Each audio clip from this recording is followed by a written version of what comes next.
आज का टॉपिक इंतहाई अहमियत का हामिल है और वो है parts of speech.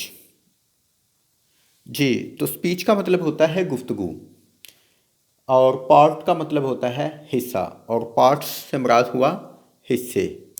Okay, parts को फर्दर आप देखें तो इससे मुराद कंपोनेंट भी है और इससे मुराद सेगमेंट भी है। इसी तरह से गुफ्तगू गुफ्तगू तो आप कन्वर्सेशन भी कहते हैं और इसको आप डायलॉग भी कह सकते हैं। ओके, आप अभी कन्वर्सेशन को देखें या डायलॉग को देखें तो ये इंग्लिश लैंग्वेज में वर्ड्स हैं। ये क्या हैं? वर्ड्स हैं और इन वर्ड्स की इंग्लिश डिक्शनरी में एक शनाख्त है। मसलन अभी हमने इंग्लिश डिक्शनरी नहीं खोली, लेकिन कन्वर्सेशन को गौर से देखें तो इसके आगे लिखा होगा नाउन। कन्वर्सेशन के आगे क्या लिखा होगा? नाउन। इसी तरह से डायलॉग के आगे भी इंग्लिश डिक्शनरी में एन का लफ्ज़ होगा और इसका मतलब होता है noun.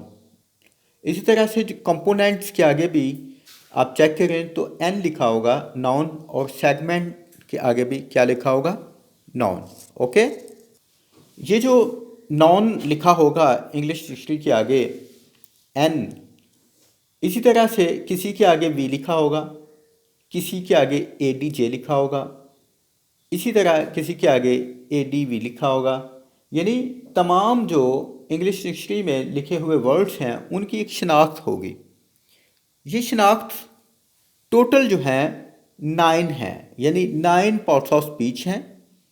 Total 9 parts of speech हैं और तमाम इंग्लिश लैंग्वेज के वर्ड्स इन 9 पार्ट्स ऑफ में से कोई एक होते हैं। जी, तो ये आपके सामने है noun, pronoun, verb, adjective, adverb, conjunctions, interjections, article, propositions. Okay, total है ये 9। आप इनकी तरतीब चेंज भी कर सकते हैं, इसकी तरतीब का कोई अमल दखल नहीं है। ओके, पहले नंबर पे है नाउन। अभी हम नाउन की डेफिनेशन देखेंगे और इसका इस्तेमाल देखेंगे। नाउन की डेफिनेशन कुछ यूँ है या इसकी पहचान कुछ यूँ है कि शख्स, जगह या चीज़ या अमल का नाम। किसी शख्स, जगह, चीज़ या अमल का नाम। मसलन नाउन को हमने लिखा शख्स, मसलन आप इसको आदमी कहें, क्या कहें? या आप इसकी जगह पे किसी का नाम ले लें, अली, हबीब, शरीफ, कोई भी कह लें, ये आएगा आदमी के ज़ुमरे में। जगह आप सिटी कह लें, गांव कह लें, विलेज कह लें, विलेज का नाम कह लें, सियालकोट, लाहौर सिटी हो गए। गांव, गांव कोई भी आप उसका नाम बोलें तो ये उसका नाम होगा। चीज़ आप बुक कहें, book, mobile phone, cell phone, ये चीज़ है। अब एक और चीज़ जो बहुत कंट्रोवर्सी है इसमें, अमल का नाम। अमूमन लोग इस मामले में कंफ्यूज हो जाते हैं। मसलन आदत मैंने लिखा, आप हैबिट को देखेंगे डिक्शनरी के अंदर तो हैबिट के आगे एन लिखा होगा, यानी नाउन लिखा होगा। इसी तरह से एडवाइस, नसीहत, नसीहत के आगे भी नाउन लिखा होगा। ये जो वर्ब है, मैंने कहा नसीहत, ये तमाम के तमाम को हम वर्ब के सेक्शन में भी पढ़ेंगे और बताएंगे कि जो काम करना होता है किसी का, ये तो वर्ब होता है, लेकिन जो काम है वो बजाते ही नाउन होता है। जैसे नसीहत करना, आगे बताऊंगा वर्ब के सेक्शन में। नसीहत करना तो वर्ब हुआ, लेकिन जो लफ्ज़ नसीहत है, सिर्फ क्या है, जो लफ्ज़ नसीहत है वो बजाते खुद एक नाउन है, बजाते खुद एक नाउन है। अब हम देखते हैं प्रोनाउन। प्रोनाउन ये है कि वो नाउन का मुतबादल लफ्ज़ जो नाउन की जगह इस्तेमाल हो। मसलन हम कहते हैं अली स्कूल गया, तो नेक्स्ट जब हम बात करेंगे तो हम अली की जगह पे वो लगाएंगे। वो स्कूल गया, उसने खाना खाया, उसने सबक याद किया। तो ये जो ही, शी, इट, आई, वी, दे, ये तमाम क्या होते हैं? प्रोनाउन। क्या होते हैं? प्रोनाउन। वर्ब जो होता है किसी फेल का सरअंजाम दिया जाना। मसलन हम कहते हैं नसीहत करना, खाना खाना, जाना, पीना, ये तमाम क्या हैं? वर्ब। आप एडवाइस को इंग्लिश डिक्शनरी में देखेंगे तो इसके आगे वी लिखा होगा, V for verb, V for verb. Eat का मतलब खाना, इसके आगे भी वर्ब लिखा होगा। मैंने एक बात पहले कही थी नाउन के ज़ुमरे में कि काम करना तो वर्ब होता है, काम करना तो वर्ब होता है, लेकिन कोई काम जो है वो बजाते खुद नाउन होता है। जैसे नसीहत करना एडवाइस, लेकिन नसीहत बजाते खुद एक नाउन है।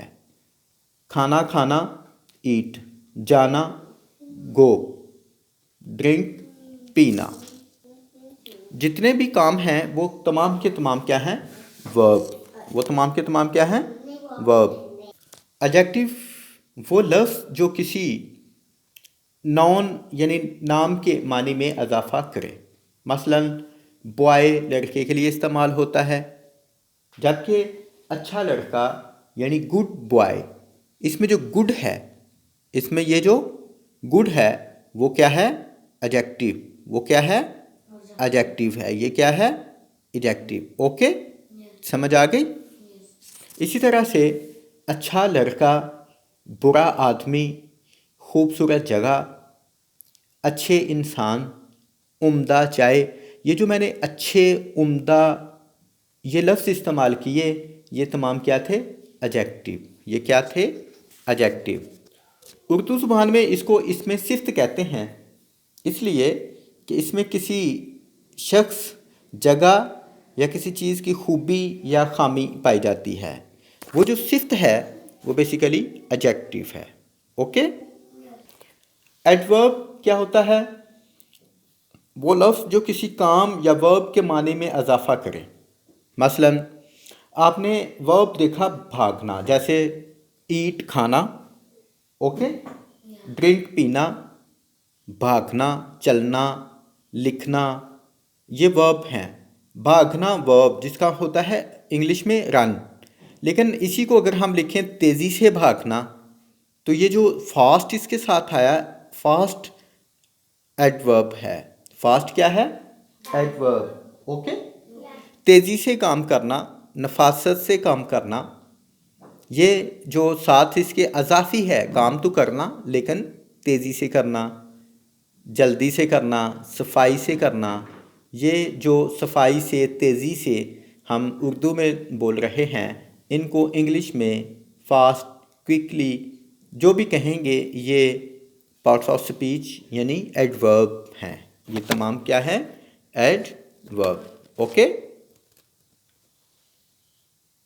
कंजंक्शन क्या होते हैं? ऐसा लफ्ज़ जो जुमलों को आपस में मिलाए, ऐसा लफ्ज़ जो जुमलों को आपस में मिलाए। आपने देखा होगा कि अमूमन when, for, since, so, that, if, until, दो, ये लफ्ज़ जो हैं वो दो जुमलों के सेंटर में आते हैं। ओके। इनको क्या कहते हैं? कंजंक्शन। आपके सामने है when, for, since, so that, if, unless, until, दो, आल्दो, बिकॉज, ये तमाम क्या होते हैं? कंजंक्शन, क्योंकि ये जुमलों को आपस में मिलाते हैं। ओके। इंटरजेक्शंस वो वर्ड्स होते हैं जो जज्बात को ज़ाहिर करें, जो जज्बात को ज़ाहिर करें। मसलन किसी को चोट लगी तो उसने आह कहा, किसी को खुशी हुई तो उसने ओ हो कह दिया। इंग्लिश में इनको लिखेंगे oh, oh, hurrah, well done, bravo, tush, pshaw, good, heaven, या इस तरह के जो वर्ड्स हैं वो क्या होते हैं? इंटरजेक्शंस। क्योंकि ये फीलिंग्स को ज़ाहिर करते हैं, ये इमोशंस को ज़ाहिर करते हैं। Okay, clear? आर्टिकल बहुत इंपॉर्टेंट है इस लिहाज से कि हर जुमले में आर्टिकल का इस्तेमाल होता है, हर जुमले में आर्टिकल का इस्तेमाल होता है। मसलन ए, एंड, द, ये जुमले में अमूमन पाए जाते हैं। ये सेपरेट आर्टिकल जो है पार्ट ऑफ स्पीच तो नहीं है, लेकिन ये कॉमन नाउन के साथ इस्तेमाल होता है। A man, an apple, okay, the, जी ये एन वॉवल्स के साथ, इसकी थोड़ी सी वजाहत मैं बता देता हूँ, मैं थोड़ा सा बता देता हूँ इसको। ये बता दिया, ए जो है वो एक के लिए इस्तेमाल होता है, एन भी एक के लिए इस्तेमाल होता है, जबकि जो शनाख्त है ख़ास शनाख्त के लिए द यानी आर्टिकल इस्तेमाल होता है। इसको एक्सक्लूसिव मीनिंग्स में भी बताते हैं, इस्तेमाल होता है दी बेस्ट जैसे, तो क्या है दी बेस्ट के लिए ये आएगा। ओके, तो ये इसका अमूमी तारुफ है, डिटेल्स है वो हम नेक्स्ट देखेंगे। इसमें थोड़ी सी एन के इस्तेमाल के लिए थोड़ा सा मैं बता दूं कि कॉमन नाउन के लिए किन किन के साथ एन लगेगा। अमूमन वावल के लिए एन इस्तेमाल होता है, जैसे एन एप्पल, एन एलिफेंट वगैरह। ओके, लेकिन इसके अलावा इसका बेटर यूटिलाइजेशन ये है, अमूमन जो साउंड्स हैं उर्दू ज़ुबान में उनके लिए इस्तेमाल होता है। मसलन आप उर्दू के इंग्लिश के किसी भी लफ्ज़ को उर्दू में लिख लें, अगर वो अलिफ, अलिफ मद्दा, एन या छोटी ई ये से शुरू हो तो आप उसको एन लगा सकते हैं, जैसे N M A, N F A. हमने एम ए को इंग्लिश में लिखा एम ए, और उसी को हमने उर्दू में लिखा तो एम का अलिफ शुरू में आया, एफ ए का अलिफ शुरू में आया, तो एन एम ए और एन एफ ए लिखा जाएगा। ओके, बाकिया डिटेल्स जो हैं वो आप इसको कंसल्ट कर सकते हैं, इन्हीं साउंड्स के हवाले से आप आर्टिकल का इस्तेमाल करें। प्रपोजिशंस वो लफ्ज़ जो नाउन या प्रोनाउन को वर्ब से मिलाते हैं, मसलन at, on, in, to, for, which, after, by, into या आउट। ओके जी, तो आज हमने पार्ट्स ऑफ स्पीच को देखा। पार्ट्स ऑफ स्पीच 9 हैं, हमने अलग अलग इनका हल्का सा तारुफ आपके सामने पेश किया। ओके, अगर आप इन पार्ट्स ऑफ स्पीच की शनाख्त को समझ जाएं और इनके प्रॉपर इस्तेमाल को समझ जाएं तो आपके लिए एक तो इंग्लिश वोकैबलरी गेन करना आसान हो जाएगा, और दूसरा जो वर्ड्स हैं इंग्लिश के उनका प्रॉपर यूटिलाइजेशन आपको आ जाएगा। मसलन हम एक लफ्ज़ इस्तेमाल करते हैं सनत। सनत जो है जिसको इंडस्ट्री कहते हैं, ये क्या है? नाउन। ये क्या है? नाउन। अब ये जो इंडस्ट्री है इंग्लिश डिक्शनरी में देखेंगे तो इसके आगे होगा नाउन लिखा हुआ। जैसा मैंने लिखा कि इंडस्ट्री के आगे एन लिखा होगा और एन के आगे होगा सनत, यानी उसका उर्दू में मीनिंग लिखा होगा। अब हमने एक जुमला बनाना है कि ये एक सनती शहर है, तो हम ये तो नहीं कहेंगे कि ये सनत शहर है। अगर हम ये कहें कि ये सनत शहर है तो ये गलत लगेगा। ओके, हम एक बच्चे को भी देखेंगे तो वो लिखेगा ये एक सनती शहर है। ये क्या है? एक सनती शहर है। और सनत जो है वो नाउन था और जो सनती है वो क्या था? एडजेक्टिव। इंग्लिश में सनत यानी इंडस्ट्री का जो एडजेक्टिव है वो होगा इंडस्ट्रियल। इंडस्ट्रियल हुआ एडजेक्टिव और सनती शहर इंडस्ट्रियल सिटी। तो जब हम लिखेंगे कोई जुमला या बनाएंगे कोई सेंटेंस तो इस तरह से होगा, Sialkot is an industrial city. अगर हम ये लिखते Sialkot is an industry city तो ये इंडस्ट्री सिटी लिखना गलत है, क्योंकि हम नाउन, सिटी भी नाउन है और इंडस्ट्री भी नाउन है, तो हम दो नाउन को एक साथ नहीं लिख सकते। अच्छा इस्तेमाल ये है Sialkot is an industrial city लिखा जाए। ओके, दो लफ्ज़ और लिखे हैं, एग्रीकल्चर ज़राइत को कहते हैं, इसके आगे नाउन लिखा होगा इंग्लिश डिक्शनरी में, और इसका जो एडजेक्टिव है वो बनेगा एग्रीकल्चरल। ओके, हम इस सेंटेंस को इस तरह से भी बना सकते हैं, Sialkot is an agricultural city. Okay, इसी तरह से पॉपुलेशन आबादी होता है, ये नॉन है, जबकि इसका जो एडजेक्टिव है, जहाँ आप इसकी पॉपुलेशन की मीनिंग देखेंगे तो उसके आगे या उससे नीचे पॉपुलेटेड भी लिखा होगा, यानी आपने हर नाउन का एक एडजेक्टिव भी तलाश करना है, और वो एडजेक्टिव को जब इस्तेमाल करना है तो आपने एडजेक्टिव को ही इस्तेमाल करना है। ओके, तो हम लिखते हैं सियालकोट एक आबादी वाला शहर है, तो हम लिखेंगे Sialkot is a populated city. Okay, ये क्लियर हो गया। यानी आपने वर्ब को या आपने नाउन को या एडजेक्टिव को आपने शिनाख्त करके अपने जुमले में लगाना है, और ये सब पार्ट्स ऑफ स्पीच की अंडरस्टैंडिंग के बगैर पॉसिबल नहीं है जी।